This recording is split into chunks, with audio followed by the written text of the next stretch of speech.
Assalamualaikum warahmatullahi wabarakatuh. Waalaikumsalam warahmatullahi wabarakatuh. Halo teman pemilih, selamat datang di podcast Jombreak, Jombang Break Time. Ngopi ngobrol bareng KPU Kabupaten Jombang. Di sini saya Nila sebagai host dalam podcast kali ini. Untuk kali ini episode 3 saya ditemani oleh narasumber kita yang luar biasa. Mungkin kita bisa kenalan dulu ya dengan narasumber kita. Mohon izin Bapak bisa memperkenalkan diri terlebih dahulu. Baik, terima kasih. Assalamualaikum warahmatullahi wabarakatuh. Perkenalkan, saya Yusuf Effendi, guru SMK Muhammadiyah 2 Jogoroto. Terima kasih. Oke, Pak Yusuf Effendi dari SMK Muhammadiyah 2 Jogoroto. Bapak, untuk podcast kali ini boleh ya kita ngobrol-ngobrol seputar kepemiluan, kemudian pemilih pemula dan juga demokrasi. Baik, gitu ya Pak ya. Kalau dengar kata KPU nih Pak, apa yang kebayang di benak Bapak untuk pertama kali? Oke, kalau dengar kata KPU ya mungkin yang terlintas di pikiran saya ya penyelenggara pemilu lah, kira-kira begitu. Jadi lembaga yang dibentuk oleh pemerintah untuk menyelenggarakan pemilu mulai dari awal sampai selesai, kira-kira itulah yang saya pahami. Pak Yusuf sebagai guru nih Pak ya, gimana sih biasanya menjelaskan terkait dengan KPU ke murid-murid?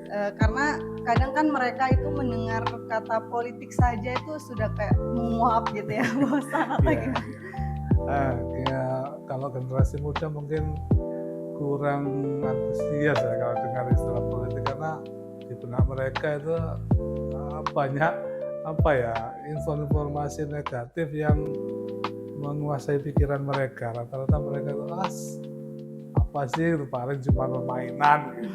Yang terlintas di pikiran mereka seperti itu. Mungkin kalau guru kita memperkenalkan kepada mereka KPU itu bahwa KPU adalah penyelenggara pemilu yang dibentuk pemerintah untuk menyelenggarakan pemilu dari tahapan yang paling awal sampai kepada selesai kegiatan pemilu dan terpilih kepemimpinan yang baru. Kira-kira begitu yang kita sampaikan, kita kenalkan kepada siswa gitu. Jadi tidak terlalu jauh, sekitar hanya pengenalan saja lembaganya. Kira-kira begitu. Jadi kira-kira menurut Bapak nih ya, untuk teman-teman kira-kira sudah tahu belum ya terkait dengan tugas KPU itu seperti apa, kemudian nanti output dari kegiatan-kegiatan yang dilakukan oleh KPU itu seperti apa? Kira-kira mereka sudah tahu belum nih Pak?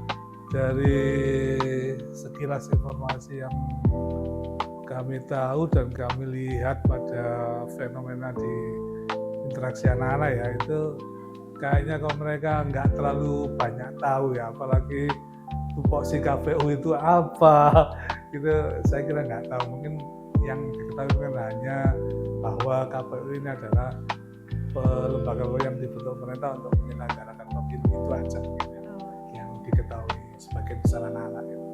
Kira-kira sosialisasi yang paling masuk nih untuk bisa disosialisasikan kepada anak remaja ya, pemula pemilih muda itu kira-kira melalui apa sih Pak? Apakah video lucu, TikTok, atau mungkin kunjungan langsung KPU ke sekolah-sekolah gitu? Ya mungkin karena eranya era digital ya, mungkin anak-anak juga lebih banyak mengakses TikTok, media sosial yang lain dan seterusnya.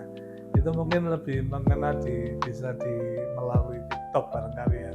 Tetapi juga tidak ada salahnya juga jika KPU mengadakan kegiatan sosialisasi ke sekolah-sekolah, karena kalau sekedar TikTok kan nggak ada feedbacknya ya, nggak bisa langsung gitu. Tapi kalau sosialisasi ke sekolah, narasumber bisa ditanya balik gitu. Begitu mereka ada hal-hal yang kurang paham, kan bisa merespon langsung, bisa ditanya, ini apa Pak, tupoksinya apa KPU, perangkatnya apa saja, kan bisa tanya langsung gitu. Kalau di TikTok mungkin hanya chat atau apa gitu ya. Jadi satu arah gitu ya Pak ya, kita membuat video terus kemudian mereka komentar saja dan nggak bisa menerima info satu arah. Pertanyaan selanjutnya nih Pak ya, hal sederhana apa yang Bapak harapkan sebagai guru SMK terhadap generasi muda, terutama teman-teman adik-adik di SMK Muhammadiyah? Iya, yang kita harapkan pada generasi muda mungkin kontribusi dan kepedulian terhadap terselenggaranya pemilu yang berkualitas sehingga menghasilkan pemimpin-pemimpin sesuai dengan harapan masyarakat. Itu yang kami harapkan. Cuman kadang-kadang namanya remaja ya masih labil secara psikologis. Kadang-kadang kabutan lah apa sih milih barang apa untungnya kan, mereka belum berpikir jauh ke sana. Jadi apa produk KPU nanti itu pada sesungguhnya itu sangat berdampak pada kehidupan mereka. Tapi begitu mencari lowongan pekerjaan itu susah. Itu salah satu produk yang langsung berkaitan langsung dengan hasil kinerja KPU kan begitu, Pak. Kira-kira itulah harapan kita. Jadi siswa itu lebih peduli, concern, kemudian punya kontribusi positif terhadap terselenggaranya pemilu yang menghasilkan pemimpin-pemimpin yang berkualitas sesuai dengan harapan kita semua gitu. Kira-kira itu. Terakhir nih ya Pak ya, apa sih satu pesan Bapak yang bisa sampaikan untuk KPU Kabupaten Jombang? Oke, mungkin ya kalau pesan kita sebagai masyarakat bahwa kami punya harapan besar kepada KPU agar terselenggaranya pemilu yang jujur, adil, transparan, akuntabel dan seterusnya, sehingga di ujung semua tahapan itu nanti terlahirlah pemimpin-pemimpin yang berkualitas sesuai harapan masyarakat pada umumnya gitu ya. Ya, luar biasa sekali saya ya sampaikan Pak ya. Ya, ternyata kita sebagai penyelenggara pemilihan umum tentunya harus terus memiliki integritas yang tinggi ya untuk menyelenggarakan pemilu agar hasilnya tetap dapat dipercaya oleh masyarakat. Baik, terima kasih Pak Yusuf atas waktunya. Sama-sama, Pak. Oke, terima kasih teman pemilih dimanapun kalian berada.